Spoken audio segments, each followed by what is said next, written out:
President Biden will spend the final days of the year in St. Croix, U.S. Virgin Islands. Air Force One touched down on the island shortly after noon Wednesday. The president is joined by First Lady Jill Biden and his National Security Advisor, Jake Sullivan. Sullivan also accompanied Biden last year to St. Croix. The Bidens have vacationed in the U.S. territory more than a dozen times over the years. They're expected to spend time, as they usually do, at a secluded home owned by the Bidens' friends, on the beach, occasionally dining out or playing golf. It will be Biden's final opportunity for some rest and relaxation before the new year, when the 2024 presidential campaign heats up. Secretary of State Anthony Blinken is back in Washington, D.C. this morning after meeting with Mexican leaders to discuss the migrant crisis. Record numbers of migrants from South and Central America have made their way to the border as an influx continues to overwhelm border officials and cities across the country. CBS News' correspondent Jared Hill has more from New York. As thousands of migrants move through Mexico, hoping for a new home in the U.S. this new year, top American officials held high-stakes immigration meetings with leaders in Mexico City. Afterwards, Secretary of State Antony Blinken posted on X, "We are committed to partnering with Mexico to address our shared challenges, including managing unprecedented irregular migration in the region, reopening key ports of entry, and combating illicit fentanyl and other synthetic drugs." U.S. Border Patrol says this month alone, as many as 10,000 people were apprehended at the southern border daily. The influx has put a strain on communities around the U.S. This shelter in Denver is telling some migrants they may have to leave soon.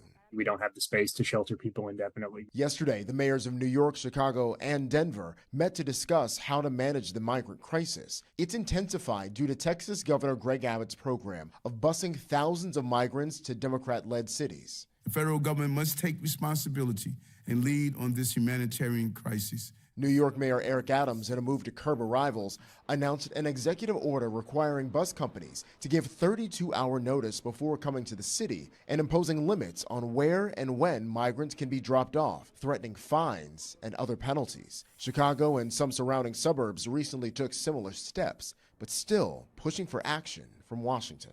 Jared Hill, CBS News.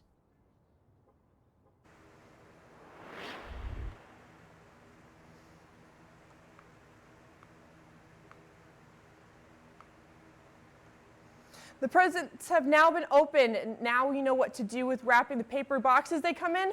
Before you head to the dumpsters, CBS's Diana Birch has recycling tips.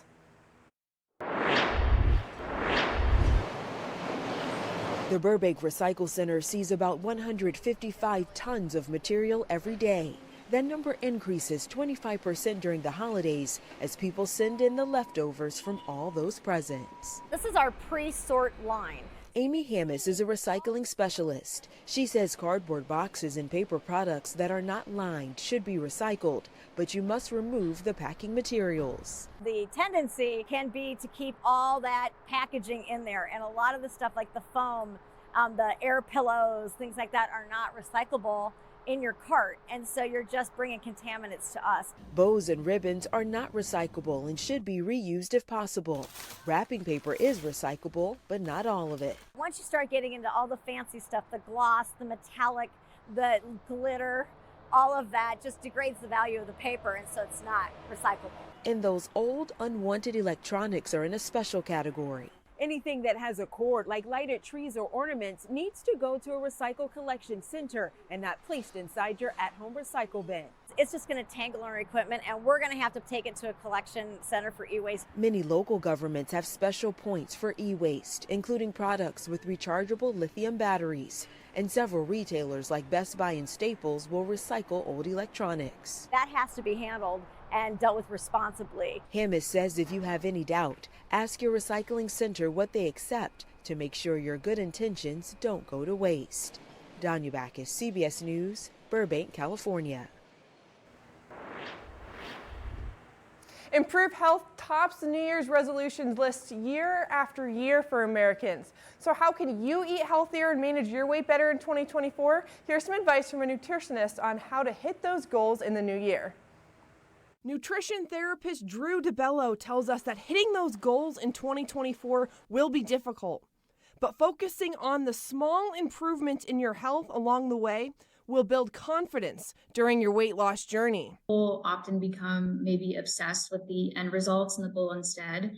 And it's important to take a breath and reflect and notice the smaller wins. Those minor changes can also make a huge difference. DeBello says that your weight management starts when you first wake up in the morning. Though not everyone can get up and eat breakfast right away, it is important that when you do eat, you start the day with protein. It's important because it helps satisfy hunger, provides that sustained energy, and supports muscle maintenance and growth after that whole overnight fasting period that you just had. However, one of the very first steps is to find and create a schedule. It's actually taking time out of your day to look at the schedule and being like, this is what I'm doing, this is what I'm doing, putting it on your calendar. And then when it's time for the gym or cooking the meal, don't even think about it. Maybe just don't even process what you have to do later, because some people aren't as excited, and just go and do it. And then you'll feel great after. Up next on USVI News, AJ will have a look at your local forecast, plus 2023 in review for the pop star Taylor Swift. That's all coming up on USVI News.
Well, there's more beautiful sunshine as we got started for our Thursday morning. Cooper Island, British Virgin Islands, our morning little snapshot here, looking good here for the most part. Not really seeing much in terms of active weather. Doppler Max not showcasing any alerts here for the northern locations, as well as down towards St. Croix. Everyone remaining on the quieter side. You can see our steering high pressure continuously showing more of that counterclockwise or that clockwise flow, the counterclockwise flow that's associated with low pressure. We do have a bit of that off to the north though, and you can see it's got an associated cold front that's swinging through the Yucatan Peninsula. Showers and storms there for Cancun, as well as other places such as western Cuba, eventually Jamaica, Bahamas, as well as down in Central America, Honduras, Nicaragua. We'll be seeing a little bit more in the way of some active showers and storms, but we are staying dry across much of the greater and lesser Antilles. Even in the ABC Islands, Trinidad and Tobago, not seeing a whole lot in the way of that active weather.